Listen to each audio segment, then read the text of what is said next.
Ciao, buongiorno a tutti ragazzi. We are happy. You'll never hear Bruno and I happier after not getting a win. Bruno, ciao, buongiorno. Why don't you tell our lucky fans why we're so happy, bro? Look, there's a million reasons to be happy. Yes, we didn't get the win. We will cover that soon. But Lazio ended their winning streak. Juventus lost. So Inter is the only team with only one loss to their name. But the biggest news of all, and I think we should have our president locked up in a jail for burglary. 20 million euros for Christian Eriksen. It's all happening. It's all happening. But we will get it. I know you have a very structured plan, Anthony, so let's take it one step at a time. Your thoughts? All right, well, let's talk about Cagliari. First of all, it was a pretty shithousery of a game, to be honest. I wasn't impressed. Despite our initial glimpses of brilliance in the first half, it was just one of those performances that suggested that this team is still rusty. And sometimes team chemistry, when you break it, for as long as we had to break our first team chemistry, it's going to be a while before they get that chemistry back again. Now, in terms of who played well for Inter, obviously the result didn't go our way, but I thought that most players were just bang average.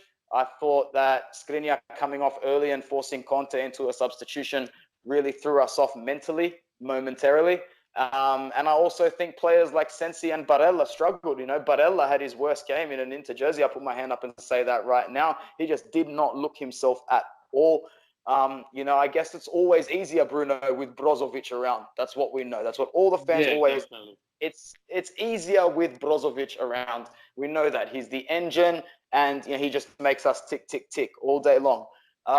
So midfield poor. You know what, bro? I actually think Borja Valero was all right. I'm not going to put my hand up and say he was bad. I think when he started to run out of gas around the 65th minute, then he started to look real mediocre. But who's going to hold it against Borja Valero? He's a non. No, exactly. He's doing what he needs to do for us. And I actually thought he was one of the better players throughout the game. Biragi, I thought, started well for about 20 minutes. He had a decent 20 where he looked. It was an issue. He was hot and cold that game.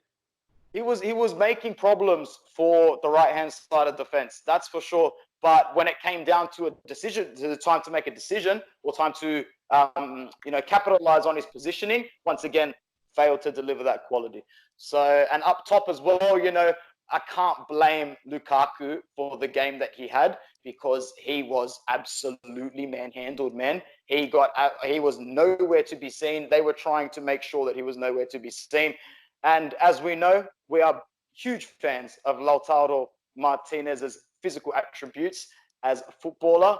But we are both not very big fans of his attitude. The guy needs to grow up and mature a little bit. I understand emotions get hot-headed, but if this was a player who's normally not hot-headed, maybe we could let it go. But Lautaro acts out and arcs up pretty much almost every week in some manner, Bruno. We know this. So that for me was very disappointing because on his day, he is our most important player. And now we're not going to have him for 2 games, including the derby. So that leaves a sour taste in my mouth. So altogether, after Raja Nainggolan of all players scored, that result was a horrible result for me, man. It's my most disliked result of the season, I'd say, to be honest, even though it wasn't a loss. And I really hope we can come back from it soon, bro. What did you think? Oh, look, I have to praise Conte in regards to Ashley Young. He was my man of the match. He absolutely dominated the right hand of that pitch. I left him out just for you, man. I know. Look, if this signing happened at the start of the season, I would have been very skeptical. But as we've all learned, in Conte, in Marotta, we trust. And he was just all over that pitch. He had an amazing cross which found its way between 2 defenders marking him to get us that first goal. Very unlucky in the second half to not be awarded a penalty. I just think it's something that we need to move on. Yes, we can blame the refs all we want, but what can you do? At the end of the day, the result's there. It happened. Move on to the next game. Martinez, initially I was extremely pissed off. I was extremely frustrated that he did get that red card. But what left a more sour taste in my mouth was watching the Juventus game and seeing Bonucci almost headbutt a referee and not even get a yellow. It's either consistency. There are other conspiracies I'm not going to go into because we will have a podcast which will go for about 3 days. So I'm going to leave that one out. Look, it just seems whenever a team plays Inter, their goalkeeper has the best game of the season. And Ragno is no exception to that rule. He was absolutely on fire that game. We did have a lot of chances. And yes, we did not capitalize, but at the same time, some of those any other day of the week would not have been saved. All credit to the Inter defense. Yes, Skriniar came out early and Godin stepped in, but it was a very seamless transition. And the commentators even stated Inter's defense kept Cagliari out of the box, and it took a deflected shot from about 30 yards out to break Inter down. I can't argue with that. It was a great effort by the defense. All credit to Handanovic, not taking anything away from Nainggolan, but if there was no deflection, that ball was safe and secure. But in the larger scheme of things, we maintained our gap on third place. We closed that gap to by 1 point on first place. It could have been worse. If you look at the flip fixtures, Inter beat Cagliari 2-1 last time they met at the start of the season. It was a very nitty-gritty win. And Cagliari have been the most informed team as well as the most hold team in the league. So you don't really know what to expect. And I just think our hopes were a bit high when it came to after betting them in the Coppa Italia. But in saying that, Anthony, you did tell me you saw a 1-1 result. Anyway. Yeah, absolutely. Yeah, I'd have to agree, man. Look, it's all about how we're going to come back from here. As you said, we maintain our distance on first spot. I was very upset after the match because even though I think the points didn't really matter to me. It mattered the quality of the performance and the showing, and I just didn't think it was a champion performance. But after seeing that the way Juventus struggles without their real best player, that's Pjanic, in my opinion, he has the exact same effect that Inter need Brozovic for, Bruno. He is the absolute engine. And without him, their midfield is so trash. Not one of their midfielders would get onto our starting midfield team. No way. Not Rabiot, not Matuidi, not Khedira, not Emre Can. No way. They're not Aaron Ramsey. They don't have a good midfield, man. If I was Juventus, I'd be investing 100+ million in their midfield over the next season. Easy. But I think they were so poor. And, to be honest, it's good to see Napoli with a little bit of grinta get that win. It was good to see their fans get that happy because that was a real win that the city needed. I don't think they're going to have a great season from here, Napoli. I think that was more of an occasion victory.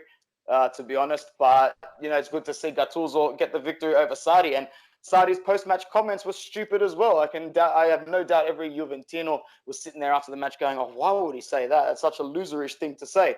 So the thing is, Juventus aren't great. We aren't great. We're both just significantly better than the rest of the pack, bar maybe Lazio and Atalanta, and I think that'll be enough to see us through till the end of the season. Whether or not we win, I still don't know, man. I'd like to be optimistic, but there's plenty of fans in the fan base that are optimistic enough that we can win the title. Bruno, what do you think? And I'll let you talk about the Rome derby as well. The what, sorry? I'll let you talk about the Roma derby as well. Well, first of all, do you think Inter's going to go on to match Juventus game for game? What's your reaction after that, like the overall reaction after that match day? And then talk to us about the Rome derby. So look, Inter against Juventus, I don't know if it's going to be something that we are going to, it's a question which cannot be answered for the simple fact that so many variables between now and the end of next week, right? Transfers, all of that happening. But in the large scheme of things, we went toe-to-toe from throughout the first half of the season. Our only loss came to the hands of Juventus. You chuck a couple of other fixtures into the mix there where we concede that late goal to Fiorentina. The gap really should be not as much as what it was. But overall, Lazio, I called it when we played Lazio first time this season, and I said they were going to be the dark horses of the league, and then they went on to win 12 straight. The Roma derby is like any derby. Although the team may not be the best of teams, the derby brings out a different nature. It was I feel Roma were the better team on the day, and that's just my opinion. But overall, I think it was a well-deserved result for both teams. Roma have been struggling, but you know what? They've always sort of stepped up when it comes to the larger teams, and we saw how they were against Inter just before Christmas, where it was that struggle 1-1 result. So overall, I'm not worried about Roma. I'm worried about Lazio. They still do have that game in hand, which will be played at the start of February against Verona. So let's move forward. Inter Udinese. Anthony, what do you think? This is a game where we have to win now. We have to bounce back strong to convince ourselves that we can go the rest of the distance for the rest of the season. I mean, you drop points to Udinese now, and, that's a while since our last win in Serie A. That might just make it 3 or 4 on the bounce without a win. I can't actually remember. But we have to win. And Udinese aren't a great side this season, but, they're always a tricky fixture. In the reverse fixture, we won it 1-0, I believe. But it's a tough one, man. I want to say that Inter is good enough to go to Udine and do the job that we want them to do. But a part of me says that it's going to be very, very difficult, and they're going to make it as difficult as possible. I think a lot of it will depend on the availability of Marcelo Brozovic. I really think his availability is important. If he's not available yet, then we'll just have to bank on Barella and Sensi getting their chemistry back together, because at the end of the day, they are good enough to be Inter midfielders. They just need to get their chemistry and their quality in touch again. In terms of Udinese, 24 points, 14th position. They probably won't be relegated this season just by sheer default of the fact that teams like Spal, Brescia, Genoa are shitter. But at the end of the day, these are the 3 points that you need to pick up, as well as the ones that we should have picked up against Cagliari, Lecce, probably Fiorentina as well, if we do want to be going the distance. Lukaku is going to score. One of the midfielders are going to score. And you know what? Rodrigo De Paul's probably going to score, because that's just what happens. Do we win? I don't know. I'm hoping that we win. I think we can win 2-1, but 1-1 is literally becoming tattooed. 1-1 is such a likely result. Bruno, what are your thoughts going into Udinese, bro? Look, Udinese, I am not too scared about Udinese, solely because of what happened last time. We had, I believe it was a red card to Rodrigo De Paul in the last match, which gave us the 1-0 victory over them. Yes, it was a red card, all in the space of God knows how long. But I feel that it's perfect, right? We're playing a lower table team. Conte gets to experiment a bit. Alexis Sanchez, I see him starting this match. I see him scoring. It's the type of game where he's going to be playing against his old team. And I just feel it will be something special for him to get in there. I feel it's a great time to have Sensi, Barella, particularly working that midfield together. And I'd love to see an appearance from Victor Moses.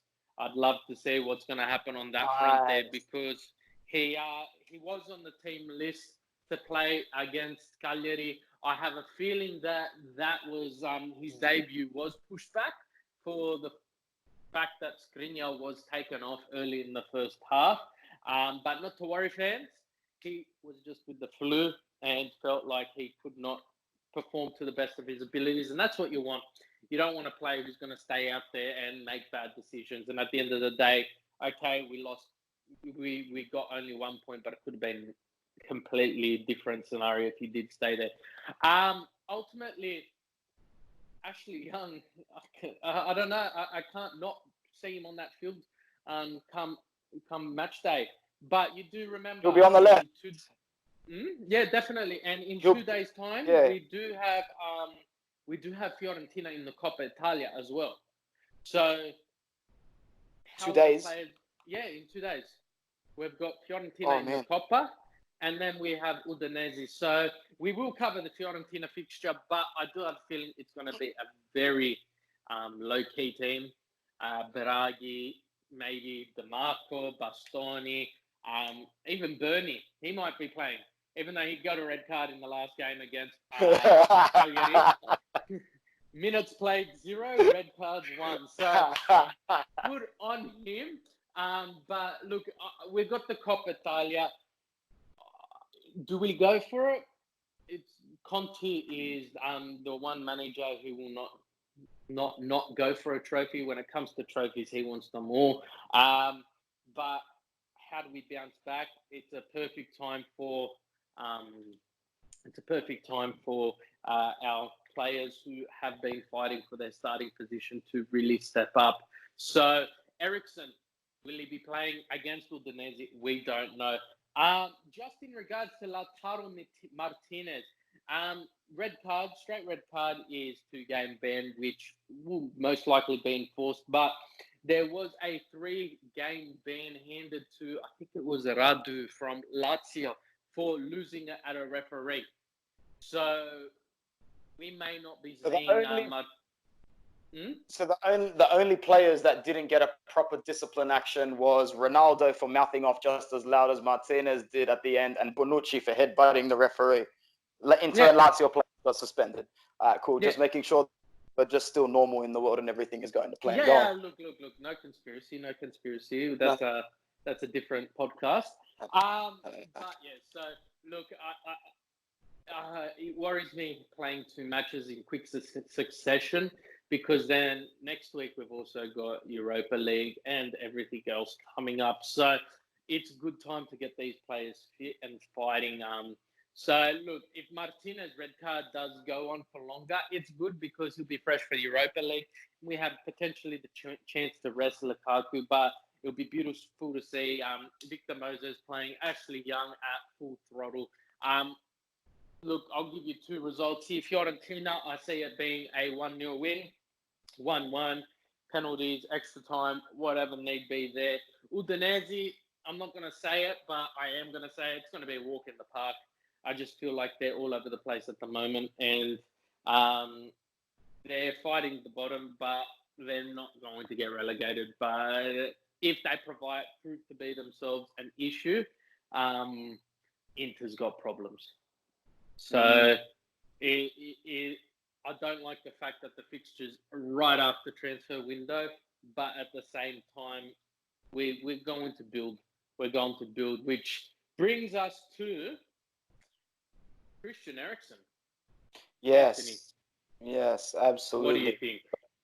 Well, now that Bruno has told me on air that we have the Coppa Italia game in 2 days, and for some reason I thought it was at this time next week in between Udinese and the derby, I'm actually feeling much better. I was literally under the impression that we were playing a Coppa match just before the derby, so now I actually feel a little bit better. So I'm going to say that we will beat Fiorentina as well, because we're a couple of games away from the final, and I've actually low-key predicted that we're going to get to the Coppa Italia final this year. Whether we win it or not, I don't know, but I reckon we can get to the final.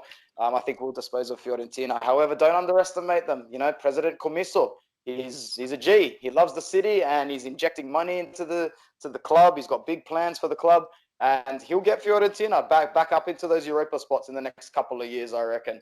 And so for them to prioritize this Coppa Italia trophy, you never know. They might come at us really, really hard. I don't even know who's injured for them or who's booked. I don't know. We won't go into that, but we'll see what happens there. So there you go. A couple of Inter games in 5 days. We love it. Absolutely love it. What else do we love? Christian Eriksen. We love signing world-class players. we love upping it another tier, and Christian Eriksen is probably a good 1 or 2 tiers above class of signings that we usually make. In terms of past signings that are similar, you know, he is a great player that has individual qualities. You can't really assimilate his qualities to any of our past number 10s or trequartistas or breakdown players. You know, Wesley Sneijder is a brilliant player, but he still isn't the same player that Christian Eriksen is, nor is Eva Banega, nor is Felipe Coutinho. So at the end of the day, Eriksen is like a breath of fresh air. I would say the closest one to his attributes was Rafinha, and we didn't redeem him for reasons that we already know. But I'm so happy, Bruno, that the Danish superstar Christian Eriksen is in our side. Now, he's fallen off the pace a little bit at Tottenham. We're just going to really hope and just, guarantee that it's just been because he hasn't been happy there. The whole losing of the Champions League final was their one chance to get their club up to the next level of being a world-class club, and they bombed it big time.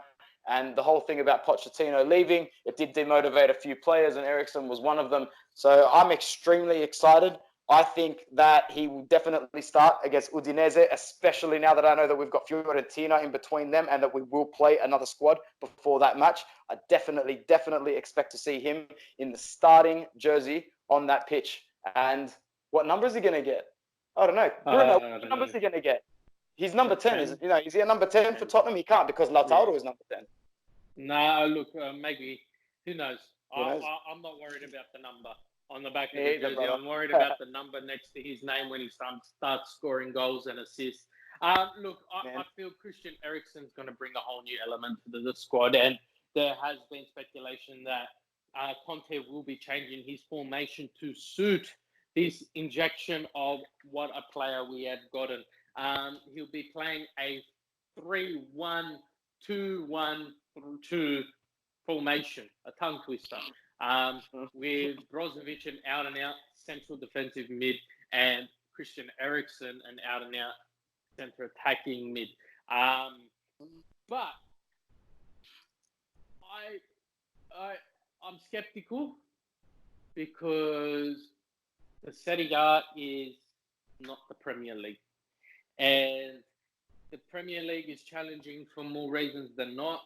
The Serie A is well known to be the most defensive league in the world. And with the exception of Atalanta as of late, you struggle to score goals, doesn't matter which position you are playing in the league. Christian Eriksen, I just feel he will be that rejuvenation the squad's been looking for. The answer to some of the questions, but not all of them. And for 20 million, it's a steal in the sense of money-wise. Although we could have gotten him for nothing, in 6 months we'll be facing stiff competition, and we had to get him before Juventus heard about the rumours and decided to go for him as well. So I'm glad that is all wrapped up. But my main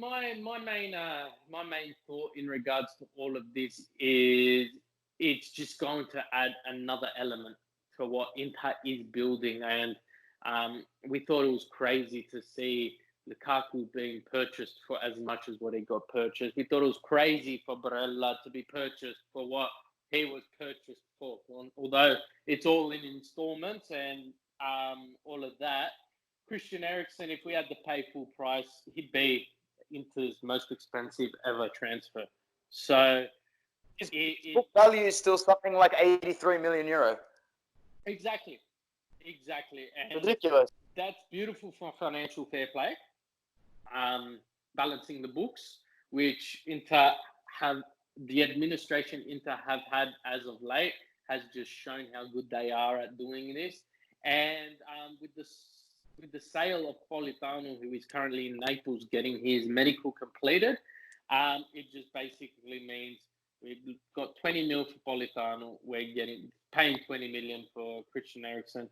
Apparently, it's around the ballpark of 17 million with 3 million in bonuses, which some miraculous thing needs to happen for those bonuses not to be met. But Anthony, do we finally have that free kick master we've been looking for? Jeez, man, we better.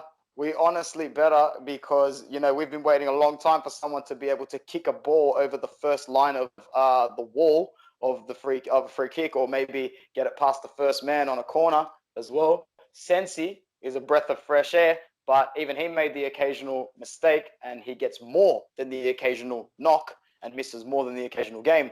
So that's what Eriksen's for, man. He's a versatile player. He can unlock defense. He can play that perfect pass. He can hit it from anywhere on the park. And it's a great signing, man. I'm very, very excited, but also I'm more excited in a placid kind of content way. Grazie to Signor Zhang. You know, he's making it work for us because he's a businessman at the end of the day. And the businessman could see that he could have this asset for free in 5 months' time if he backs himself to bargain. But he didn't want to do that. You know, he's trying to show the fans that he cares. He's like, you know what? This is I've analyzed this from he's analyzed this from a footballing point of view, not a business point of view, and that's effing fantastic, bro. Because he could have looked at that.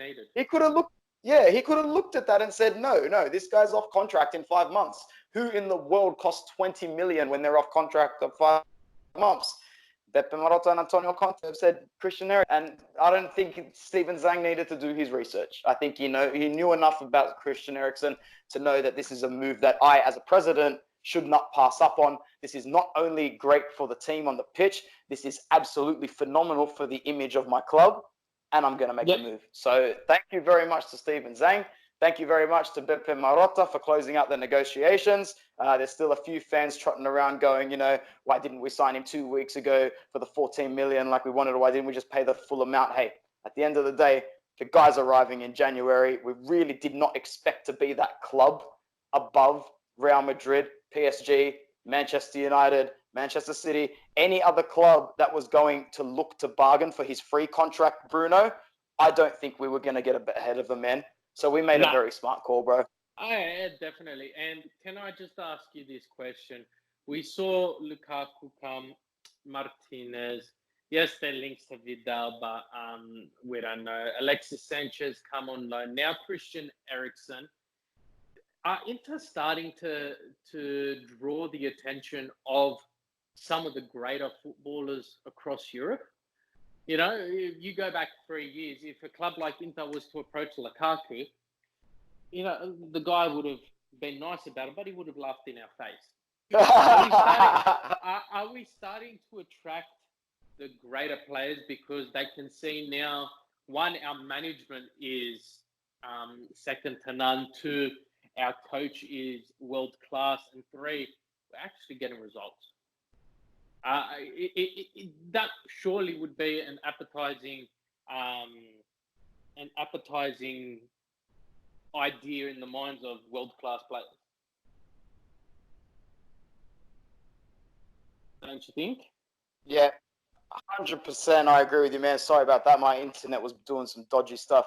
Anyway, I think it is the next tier of signing, bro. Like, the quality of signings and the deals that we were making even momentarily a couple of years ago, we were really scavenging for those figures. You know, we could think of deals like getting Xherdan Shaqiri so cheap for free, just so we could sell him for a real bad amount a year later. You think about getting Banega on a free, just so we can sell him for 9 million a year later. These are real poor deals that really show that these are deals that show that a club is struggling financially. And at the moment, we are making deals and behaving in the way of a club that says, no, you know what? We've got some money. We're going to put it where our mouth is, and we're going to give this a genuine crack. That's okay. Yeah. That's good. These signings are decent signings. But at the same time, we're maintaining our financial responsibility as well. Like, at the end of the day, you loan Valentino Lazzaro to Newcastle for 1.5 million. You get Victor Moses scot-free and Ashley Young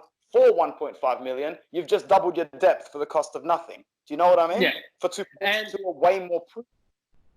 And now my second question to you. Statistics were released early last week showing that Inter across Europe was the second club, ranked number 2. I'm not sure if they're now ranked number 1 with the loaning out of Lazzaro and potentially Politano, but with value of players which are loaned out, with Real Madrid being number 1. if these players are being redeemed, where does Inter go from here with $200+ million in redemptions? So like 70 million of it is coming from Icardi, see? That's it. And then you've got another 30 with Nainggolan and Perisic combined. Yeah, Perisic on its own. And yeah, who's paying 30 for Perisic, bro? We'll be lucky if Bayern rocks up with an offer of 6. Yeah, well, let's just go off your figures, man. But we got roughly around, let's say 150 million. Where do we go from here? We make those smart investments, bro, which we already have. We could probably lock down every single remaining contract that's in limbo. I'm talking like the remaining 20 million for Sensi, the remaining 20 million for Barella, the remaining 55 or maybe even 65, whatever it is for Lukaku. Maybe you pay those off first with the sales of Gabigol, João Mario, Icardi, Nainggolan, Perisic, and yeah, we pay those off. And you know what? Beppe Marotta goes and takes Manchester United to the cleaners and gives them something really trashy, like 7 million for Alexis Sanchez. You do that, like something really bad. You know what I mean? Something that even just makes us look like we don't want him. We need that backup striker to Lukaku, but we're probably going to get that in January. So that's a decision that'll come before all those loan offers become redeemed in January. But that's pretty much it. Maybe redeem all those contracts, and at the end of the day, put the money where it's needed the most. And where's it needed the most? Well, at the end of the day, wages, very, very good. But didn't we see something or hear something or read a whole bunch of stuff about Zhang injecting a whole bunch of money to further the wages and the wage bill of the club? Well, definitely. And you look at other clubs and Juventus, for instance, Manchester City, Real Madrid. They're offering ridiculous amounts of money for players to come and play for them. Inter needs to increase it. Our top goal scorer, Icardi, who was only on, 6 million a year and scoring 20 plus goals a season. We're not competitive. How are you going to attract the best? So I think, exactly like you said, clear our debts, clear all of our debts, offer new contracts to those who need it. And increase the value of the wages to make it appetizing. And finally, to your point, Vecino might be going out the door. Vecino. Well, if the right price comes across and the right price is anything over 15 million for me, I'd say take it. It's just a little bit of extra money that we can use because he's not going to be used. You know, I know I've trashed him a couple of times. He's not a horrible player, but he doesn't suit many styles of play. You want to play him in a league that wants to counter-attack super duper fast and carry defenders uncontrollably to the point where he can just run riot, man, go for it. Send him to the Premier League and watch some mid-table club like Everton love him. But this is not your league, bro. Like he played pretty well with Fiorentina there, remember? Like we didn't sign him for nothing. He did stand out. But how many players stand out for mid-table teams anywhere in the world, and then they try to make that next jump? They try to make that next jump. Yeah, of course. I wouldn't. But Barella, even in his highlights for Cagliari, you could see he's a completely different player for Vecino. But I could understand what you were saying. You told me ages ago about his age and whatnot. But we saw it in the last game. He wasn't great. He needed to be a little bit more mature. But he's a very, very talented player, and he'll get there. Definitely. All right, then I think that's everything, mate. Not just yet. We need you to stick around, guys, for an extra 15 minutes or so because we have an awesome interview at the end of this podcast with Alessandro and Inter Inside journalist Fabrizio Biasin. So please stick around. We thank Fabrizio again. Grazie for coming onto the podcast. We always love hearing him talk about the inside outs going on with Inter. So thanks a lot to Alessandro for teeing that up. And of course, thank you to my guest, Bruno. Thanks, bro. Ciao. Thank you, Anthony. Always a pleasure. No worries. Forza Inter, guys. Ciao, ragazzi. Salve a tutti, bentornati. Eccoci a un nuovo episodio dell'Inter Worldwide Podcast. Oggi con noi un'altra volta l'ospite preferito, il miglior opinionista sportivo del 2019, Abbiamo qui con noi Fabrizio Biasin. Ciao ragazzi, un abbraccio a tutti. Si devono essere sbagliati, mi danno questo premio, ma ci deve essere un errore evidentemente. Comunque un abbraccio No. a tutti. Nessun errore Fabrizio. Sì, vabbè. Allora, so che hai poco tempo e io ho un sacco di domande, quindi iniziamo subito. Vai. Pochi giorni fa era il mio compleanno, ho chiesto solo una cosa all'Inter e a quanto pare mi hanno accontentato, ed è quel giocatorino lì che è Eriksen. Cosa ne pensi? Arriva, sì, è fatta, no? Sì, arriva, ti hanno fatto un bel regalo, devo dire, perché stiamo parlando di un giocatore di primissima fascia, un colpo che a gennaio non si vedeva da tanto tempo, non solo all'Inter, ma in generale. Arriva un giocatore che veramente può far fare il salto di qualità al centrocampo dell'Inter. Ci sono tanti scettici, perché ci sono anche gli scettici rispetto a questo colpo. Io francamente sono solo contento, perché questo giocatore può fare veramente comodo a Conte e all'Inter in generale. Secondo te come si inserirà negli schemi di Conte? Cosa porta rispetto ad altri giocatori?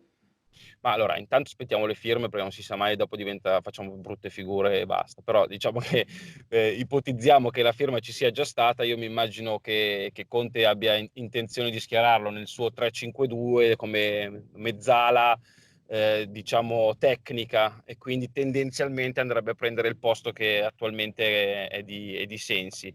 Però è una mia idea, in realtà magari Conte ha in mente altre cose e lo scopriremo presto, però diciamo che così indicativamente secondo me quella è la sua collocazione. Ok, e lo so che ogni volta non ti piace parlare di queste cose, ma altri movimenti di questa sessione abbiamo visto arrivare Young, Moses, poi oggi Lazzaro è andato in prestito. Come ci sono altre cose che stanno succedendo? Ho letto qualcosa su Vessino, Politano. Ma allora, Politano più o meno dovrebbe aver trovato l'accordo con il Napoli e quindi tendenzialmente finirà a Napoli. A quel punto l'Inter proverà a prendere anche una punta per completare il reparto. Qualcuno parla di Llorente, altri ancora di Giroud. Io li aspetterei, sinceramente non ho informazioni che mi dicono vai su una piuttosto che l'altra pista. Sicuramente sarebbero complementi in attacco, perché sappiamo che c'è una coppia di titolari che difficilmente verranno tolti dal campo, e quindi parliamo di Lautaro e Lukaku. Per il resto è vero, su Vessino si accettano offerte, al momento però sembra che il giocatore sia ancora lì e non abbia intenzione di muoversi, perché non ci sono alternative credibili. E direi che poi possiamo anche stare tranquilli, nel senso che l'Inter ha fatto veramente più del previsto in questo mercato di gennaio. Pensi che ci sarà un altro trasferimento alla Bosman come De Vrij, come Godin, preparato per l'estate o Ma quest'anno allora, l'idea era Eriksen è stato anticipato? guarda, io avevo avuto indicazioni verso fine ottobre, inizio novembre sulla possibilità di arrivare a un colpo importante a parametro zero, e quindi ho pensato subito a Eriksen. Dopodiché me l'ero dimenticato, perché nella mia testa ho detto sarà impossibile arrivare a questo giocatore che comunque ha tanti pretendenti. E invece non solo ci sono arrivati, ma ci sono arrivati anche con 4 mesi di anticipo. Non credo, non so se ci sono in ballo altri parametri zero. So che comunque sia l'Inter a gennaio ha dato una bella botta per provare a combattere con la Juve in chiave scudetto fino in fondo, e non è poco. Ok, parlando appunto di calcio giocato, adesso la prestazione con il Lecce è stata quantomeno deludente. Pensi che l'effetto Conte sta svanendo o che questo mercato possa aiutare? Perché adesso insomma dovremo combattere su tre fronti, quindi sarà una bella verifica. Sì, guarda, io ero a Lecce, devo dire che effettivamente è stata una brutta partita dell'Inter, non un brutto primo tempo, ma un secondo tempo veramente scadente, contro un bel Lecce che ha fatto la partita della provinciale perfetta, ha alzato le barricate e è diventato difficilissimo creare occasioni. Però l'Inter non mi è piaciuta, ma credo che si tratti di un episodio in realtà, cioè è stata una squadra abbastanza stanca, ma non mi sembra una squadra che tendenzialmente gioca 2 o 3 partite di fila di questo genere. Le è capitato a Lecce, io già da partire dalla partita di domenica con il Cagliari mi aspetto un atteggiamento molto diverso, e poi ripeto, arrivano questi 3-4 rinforzi che non sono rinforzi banali, perché sono tutti giocatori di esperienza che servono tantissimo. L'Inter aveva bisogno di esperienza, ancora bisogno di esperienza, perché fino a quando non hai giocatori che hanno vinto o comunque hanno provato a vincere, difficilmente riescono a crescere i giovani. Ok, visto che citi i giovani, come valuti Bastoni ed Esposito questa stagione? Vabbè, Esposito lo abbiamo visto poco, ha segnato il suo primo gol da professionista, è un giocatore che ha tutto il tempo per crescere, sta facendo una grande esperienza di fianco a giocatori bravi come Lautaro e Lukaku. Lo vedremo magari in Coppa Italia piuttosto che comunque sia, questa è una prima stagione da professionista, e direi che la sta affrontando molto bene. Bastoni invece mi ha sorpreso perché a suo tempo era stato criticato l'acquisto, si parlava di plusvalenze fittizie, giocatori che era costato 30 milioni, c'erano tanti dubbi. In realtà abbiamo visto che siamo di fronte a un giocatore che ha un grande talento, non solo in campo, mi dicono anche fuori dal campo, un giocatore con tantissima testa, e sono quei giocatori che poi tendenzialmente sono destinati a lunghe carriere, a soli 20 anni, ma sembra che sia veramente un signor professionista, e ripeto, sono sorpreso perché non me lo immaginavo a questo livello già adesso. Che più o meno è quello di cui parlavamo a inizio stagione, quando vedevamo gli acquisti di Marotta e di Conte, che appunto cercavano più che il giocatore d'effetto, la persona, perché se pensiamo a Barella è più o meno la stessa cosa, no? Sì, sì, no, quello è quello che ho sempre pensato io, cioè i giocatori devono essere fortissimi sul campo e ci mancherebbe altro, ma se non sono complementari anche quanto a cervello, il rischio è sempre quello di fare brutti affari. E invece tendenzialmente l'Inter ha comprato bravi giocatori, ma anche seri professionisti. Direi che fino adesso non ci sono stati problemi nello spogliatoio, e questa cosa è fondamentale se vuoi provare a raggiungere degli obiettivi. Proprio di questa era la mia prossima domanda riguarda Lukaku, se ti aspettavi un impatto così forte sia sul campo ma anche nel gruppo, perché insomma quello che sta dando fuori dal campo da un giocatore dell'Inter io non me lo ricordavo da molto molto tempo. No, io ero tra gli scettici. Mi ricordo l'estate scorsa quando si cercava di prendere questo giocatore a 80 milioni, nella mia testa dicevo: ma perché si insiste così tanto su un giocatore che arriva da una stagione così deludente? Non si può pensare a qualche altro giocatore, a qualche altro obiettivo. E vedevo che Conte insisteva tantissimo, e alla fine ha avuto straragione, e ha straragione. Evidentemente c'è un motivo se lui è un tecnico da 1 milione di euro al mese, è uno che sa quello che fa, e ha portato a casa un giocatore straordinario, perché è bravo sul campo, magari ogni tanto pasticcia un po', ma tendenzialmente è veramente bravo sul campo, e soprattutto si è immedesimato subito nella realtà milanese. Questa cosa tante volte in passato ha portato tanti problemi ad altri giocatori. Lui invece dal primo giorno è diventato una pedina fondamentale nello spogliatoio, e devo dire che è stato un grande acquisto. Parlando dell'altro giocatore della coppia d'attacco, questa è una domanda che mi arriva da un ascoltatore. Pensi che l'Inter, visto il rendimento di Martinez, pensi che cercherà di capitalizzare adesso facendo una plusvalenza o pensi che lo tratterrà per altre stagioni? Proprio oggi leggevo che Barcellona quest'estate andrà a pagare la clausola. Tu cosa pensi che farà l'Inter? Ma allora, noi intanto diamo per scontato che sia semplice pagare una clausola da 111 milioni. In realtà, se andiamo a vedere nella storia del calcio, sarà capitato 10 volte di spendere più di 100 milioni. Non è così automatico, anche per club che hanno tanto potenziale. Cioè, se vuoi prendere un giocatore da 111 milioni, significa che devi venderne altrettanti per arrivare a quella somma. E quindi non è così semplice. E per questo, secondo me, Marotta è più che sereno. Adesso a primavera si ragionerà sul rinnovo del contratto, verrà adeguato l'ingaggio e dopodiché staremo a vedere. Io non credo che ci saranno grossi problemi nel vedere Lautaro anche l'anno prossimo con la maglia dell'Inter, e se invece dovesse arrivare l'offerta veramente del Barcellona da 111 milioni, io credo che Marotta farà quello che ha sempre fatto in passato, cioè reinvestirà sul mercato per prendere altri giocatori e rinforzare l'Inter ulteriormente. Però la mia sensazione è che la storia di Lautaro con l'Inter sia destinata a durare ancora almeno un paio d'anni. Ok. Vediamo un po'. Un'altra domanda, abbiamo ancora 5 minuti. Chiedono qual è il tuo ricordo migliore e quello peggiore dello scorso decennio interista. Il migliore è molto facile da raccontare, cioè Immagino. la finale di Madrid, insomma, è l'apice di un decennio che poi però è iniziato proprio lì e non ha più portato grosse soddisfazioni, purtroppo. Le delusioni sono, ahimè, tante.